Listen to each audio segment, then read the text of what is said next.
Akbar the Great, also known as Jalaluddin Muhammad Akbar, was one of the most renowned rulers of the Mughal Empire. Here are some key points about his life and reign. 1. Early life and accession. Akbar was born on October 15, 1542, as the son of Humayun and Hamida Banu Begum. He ascended to the throne at the age of 13, after his father's untimely death in 1556. Initially, his regent was Bairam Khan, a loyal general who played a crucial role in stabilizing the empire and securing Akbar's position. 2. Religious policies and tolerance. Akbar is renowned for his policy of religious tolerance and fostering a syncretic culture that blended elements of Islam, Hinduism, Christianity, and other faiths. He abolished the jizya tax on non-Muslims and promoted dialogue and understanding among religious communities. 3. Administration and cultural flourishing. Akbar's reign saw significant developments in administration, including the establishment of a centralized administrative system known as the Mansabdari system. He patronized the arts, architecture, and literature, contributing to the flourishing of Mughal culture and the construction of magnificent buildings such as Fatehpur Sikari. 4. Battles. Akbar the Great participated in numerous battles throughout his reign, many of which were pivotal in expanding and consolidating the Mughal Empire.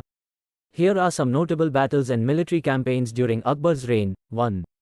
Battle of Panipat, 1556. Although Akbar himself did not lead this battle, it was significant for the Mughal Empire.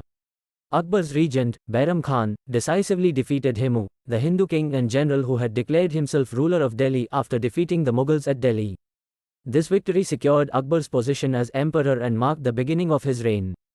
2. Battle of Haldighati, 1576. Akbar faced Rana Pratap Singh of Mewar, a formidable Rajput ruler who refused to submit to Mughal authority.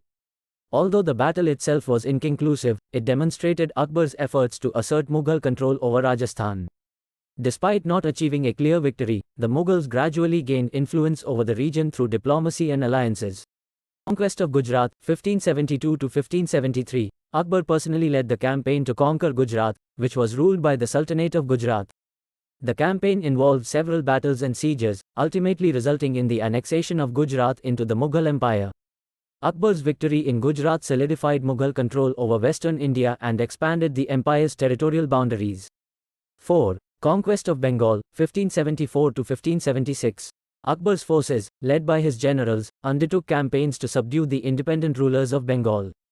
After several battles and sieges, including the capture of key cities like Gaur and Tanda, Bengal was integrated into the Mughal Empire. The conquest of Bengal further strengthened Akbar's empire and enhanced Mughal influence in eastern India. 5.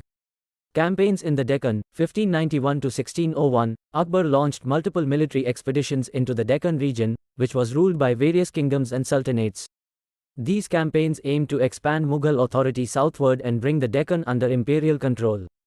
Although Akbar faced resistance and challenges in the Deccan, his campaigns laid the groundwork for future Mughal involvement in southern India. 5. Death and legacy. Akbar passed away on October 27, 1605, after a long and illustrious reign that lasted nearly 50 years.